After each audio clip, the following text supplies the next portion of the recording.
May ano kami. Maraming kanya yun ah, tinda. Nasa ko ka pa? Nasa agriculture pa? Bigyan mo na sa akin yung 200. Hindi na si Mau ah. Wala na. Kahit wala na si Mau, si David pa rin ako. Sino? Hindi ko hindi ako nakapasok ko. Basta nagtrabaho na ako. Yung kapatid ng dati nating nasa munisipyo. William. Yun na nga yun. Yun na yun. Yun ang kapalit. Kapatid ni Juan yung dating si Panay. Madel. Madel nasa kanila, hindi nagkakaanak. Hindi ano, kapatid ni Madel yun. Sino ba pangalan ito si Madel? Si Madel. Bata pa si Madel.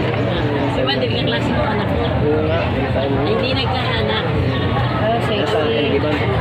Ilang kaya yan? Sariyan lang. Panalo kaya yan? Yung kansili. Hello po guys, naita ko sa dati kong kasamahan, vlogger po, Joe from Joe. Ano? Ayan po, ito yung mga po yan, matagal na mga pansapiti. Ano po, kasi kami dito, kami ang nagagawa rin dati dito. Tayo na sa dagat sa Sumulong. Sa Mulong, ano po, ito po yung mga guys. Yung mga atin natin. Matatagal na, si Nana Kulay ko na, patay mo po. Patay na si Nana Linda at saka si Nalumpit. Dahil sila mga kanuloy natin yung panahon. Ako na nga lang nagtitinda doon sa CG. Matatagito at saka si G. Hanggang po kami dito, Kalilayan, Lucena, ano natin, kung manalo ang bayan ng Kalawag, tayo manalo tayo ng Kalilayan ng Kapangalan. G.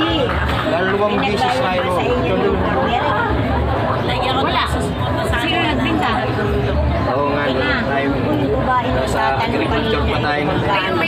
Ay, may isa, nagbayad kay Nanay, tas yung isa nagbayad. Tingnan mo. Mga guys.